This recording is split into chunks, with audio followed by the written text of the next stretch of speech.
Transformers की अजीम जंग में क्या होता है जब मौत आखिरी अंजाम न हो। आज हम ट्रांसफॉर्मर्स प्राइम के एक ऐसे लम्हे को देखेंगे जहां मेगाट्रॉन ने जंग के सारे उसूल ही तोड़ दिए और ऑप्टिमस प्राइम को एक ऐसे इंतखाब का सामना करना पड़ा जिसका तसव्वुर भी नहीं किया जा सकता।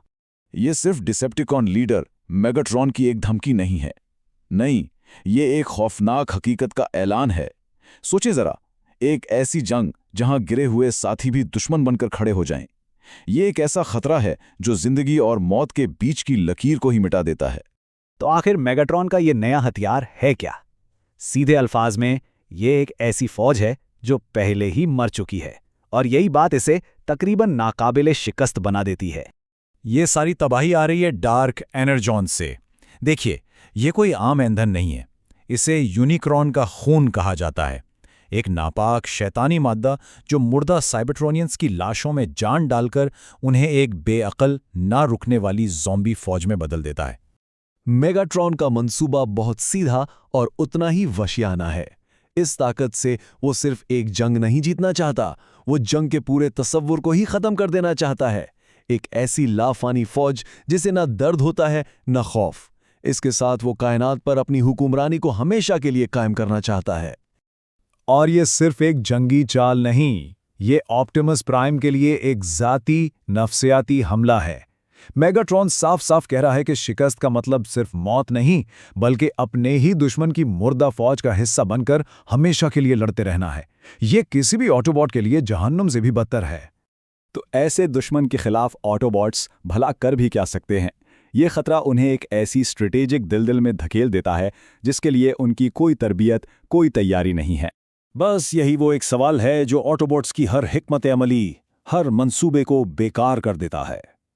एक ऐसे दुश्मन को कैसे शिकस्त दी जाए जो पहले ही मर चुका हो?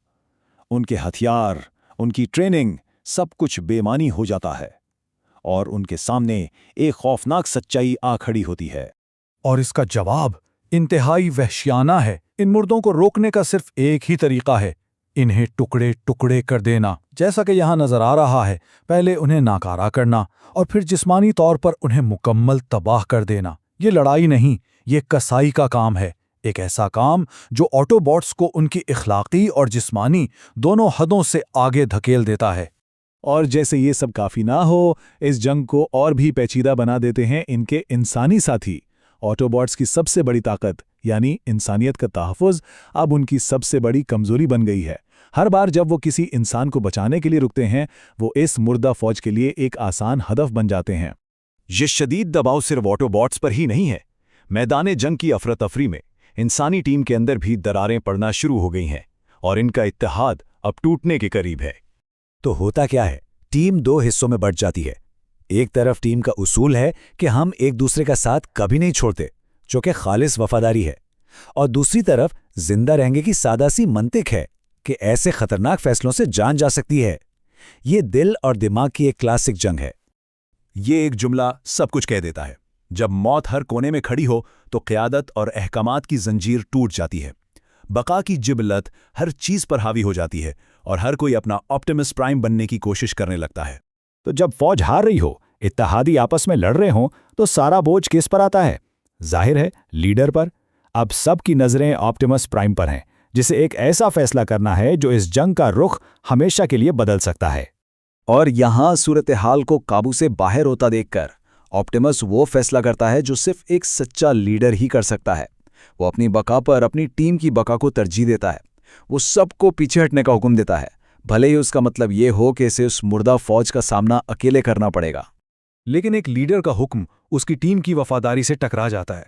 रिचर्ड का ये इनकार सिर्फ हुक्म अदूली नहीं, ये उस गहरे रिश्ते का सबूत है जो जंग के मैदान में बनते हैं। ये वो लम्हा है जो बताता है कि बाज़ औक़ात वफादारी प्रोटोकॉल से कहीं ज़्यादा ताकतवर होती है। और यहीं पर यह तज्ज़िया इस सवाल पर आकर रुक जाता है, जब जीत नामुमकिन लगे तो एक लीडर का असल काम क्या होता है? क्या अपनी टीम को बचाने के लिए पीछे हटना, आखिरी दम तक लड़ना, या अपनी जान कुर्बान कर देना?